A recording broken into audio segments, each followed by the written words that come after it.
Olá pessoal, bem-vindos a mais uma videoaula de Biologia e hoje nós vamos estudar sobre o tecido sanguíneo e sobre alguns aspectos de sua fisiologia.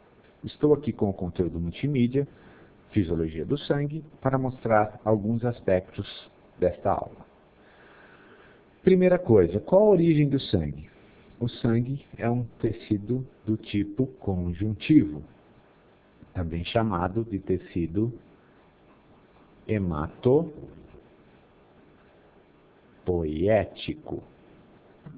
Tá? Esse é o nome do tecido sanguíneo, hematopoético. Quais as características do tecido hematopoético? Quais são as principais células? Então, o tecido sanguíneo, pessoal, nós vemos aqui uma simulação de um hemograma. Quando você centrifuga o sangue, você consegue ver duas partes. Uma parte do plasma sanguíneo. O que é o plasma? Uma solução aquosa, né, à base de água, presente no sangue, que contém íons, nutrientes, resíduos e gases. E a parte celular do sangue, são os elementos figurados, são as células sanguíneas, hemácias, leucócitos e plaquetas. Então vamos conhecer cada uma destas células. Então as primeiras células que nós vamos conhecer são as hemácias. Hemácias também conhecidas como eritrócitos ou glóbulos vermelhos, tá? Essas hemácias, pessoal, elas são ricas numa substância, uma proteína chamada hemoglobina. Essa hemoglobina é que transporta os gases, principalmente o oxigênio, no nosso organismo, tá? E elas vivem aproximadamente 120 dias, depois elas são destruídas no fígado. São as hemácias. O segundo tipo celular são os leucócitos. Leucócitos, também conhecidos como glóbulos brancos, tá? Então, elas estão associadas com a nossa defesa. Elas que produzem anticorpos, fazem fagocitose, tá? Englobam partículas estranhas. E o terceiro grupo celular são as plaquetas, que na verdade as plaquetas não são células, são fragmentos de células que são originadas lá na medula vermelha dos ossos, né, na medula óssea. Essas células são chamadas de megacariócitos. Então a plaqueta é um fragmento de um megacariócito. Qual a função da plaqueta? Elas estão associadas com a coagulação sanguínea. Vamos ver então algumas imagens reais de alguns tipos de células sanguíneas. Então, estou aqui com o microscópio virtual do portal.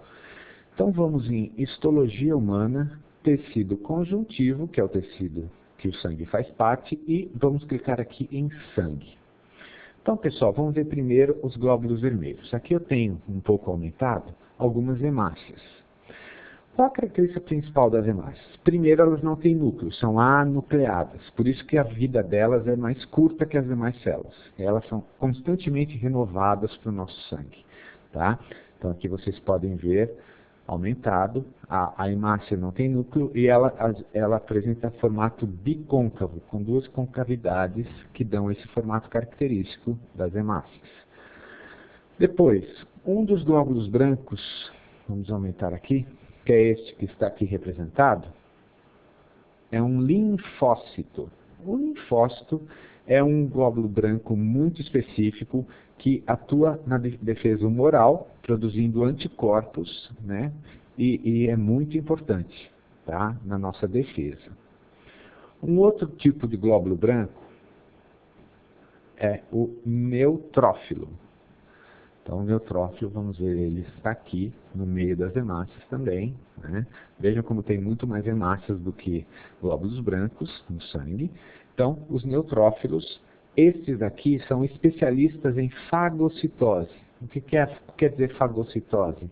É englobar substâncias estranhas, principalmente bactérias. Então, quando tem uma infecção bacteriana, os neutrófilos são os que entram em ação para englobar por fagocitose essas células através desses núcleos. Vejam que o núcleo dos neutrófilos são multilobados, ou seja, tem vários lóbulos, ok? E eles produzem enzimas que destroem os agentes estranhos. Ok? Vamos ver umas animações de como isso funciona. Então, voltando ao conteúdo multimídia, temos aqui uma imagem de uma pessoa num hospital acidentada com ferimentos. Vejam aqui. Então, quando a gente se fere, pessoal, o nosso organismo fica exposto à entrada de micro-organismos, né? E quando há ferimentos que extravasam sangue, né? que sangram, o corpo ele tem que criar dois mecanismos aí. Um, combater essas bactérias, esses agentes estranhos que estão entrando no nosso corpo. E dois, o ferimento precisa ser fechado. Então vamos analisar os dois mecanismos que ocorrem. O primeiro deles, clicando aqui na lupa, é a fagocitose. Então veja, a fagocitose, então, é uma reação que os neutrófilos principalmente fazem. Então vejam aqui, as bactérias penetram, né, no organismo, e assim que elas entram na corrente sanguínea, os neutrófilos passam da corrente sanguínea para os tecidos por diapedese, que é um processo de passagem, e vão englobar essas bactérias, esses agentes estranhos, por fagocitose. Ou seja, a membrana celular deles, né, o citoplasma, acaba envolvendo essas bactérias, produz enzimas que destroem essas bactérias. Então, os glóbulos brancos acabam morrendo junto. E se forma o quê? O pus. Então, o pus nada mais é do que glóbulos brancos e agentes externos, né, principalmente bactérias, mortos, que saem aqui naquela forma esbranquiçada. Tá? Isso, então, é a primeira parte de defesa. Agora, vamos ver como se dá o processo de coagulação do sangue. Agora, a coagulação. A coagulação, também chamado do processo de hemostasia, é feito por quem? Pelas plaquetas. Elas que desencadeiam todo o processo, né, que é um processo enzimático, sequencial, ou seja, em cadeia, que várias reações vão acontecendo e o coágulo vai se formando. Então vamos entender, primeiro vamos ver uma animação de como isso ocorre, depois entender como ocorre o processo fisiológico da coagulação. Então, vamos ver a animação da coagulação sanguínea. Então vejam, aqui o tecido está aberto, vejam que está vazando sangue. As plaquetas imediatamente se concentram na área que está rompido o vaso, formam uma rede e impedem, regeneram, e permitem que o tecido se regenere. Tá? Vamos ver novamente, então, aqui, os glóbulos vermelhos vazando, o sangue vazando, então as plaquetas se acumulam no local, formam uma rede que impede o vazamento sanguíneo e permite que o tecido se regenere. Okay? Vamos entender então isso como ocorre fisiologicamente, quimicamente.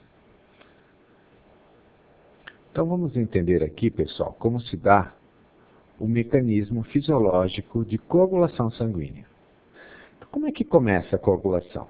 Primeiro começa com uma lesão. Então, uma lesão que induz a produção de plaquetas, tá? E essa lesão ocorre por quê? Porque o organismo está lesionado, lembre-se da imagem, né? E o sangue está vazando, tá? Então, as plaquetas e o tecido lesionado fazem o quê? Estimulam a produção de uma enzima chamada de tromboplastina. A tromboplastina, ela inibe a ação de uma outra substância chamada de heparina, que é um anticoagulante. Então, a tromboplastina inibe a heparina e a coagulação, o mecanismo de coagulação é desencadeado. Então, a tromboplastina faz o quê quando ela chega no sangue? Ela faz com que uma proteína chamada de protrombina se transforme em trombina ativa, que é uma proteína na forma ativa. A trombina, por sua vez, faz com que uma outra proteína, chamada fibrinogênio, que está no plasma, se transforme em proteína ativa fibrosa, chamada de fibrina. É a fibrina que vai atuar lá nas plaquetas, pessoal, vejam aqui o esquema, e vai formar aquela rede, aquele coágulo, tá? Então, é a fibrina que atua lá no ferimento e ela forma uma rede que segura as células, tá? Presas, ok? Formando o coágulo. Então, essa é a reação metabólica e fisiológica que ocorre. Como mostra nesta imagem, o tecido já refeito e o vaso sanguíneo reconstituído devido ao processo de coagulação sanguínea que deu tempo para o tecido se regenerar. Bom, então essa foi a aula de hoje, pessoal. Espero que vocês tenham gostado. Qualquer dúvida no chat e até lá.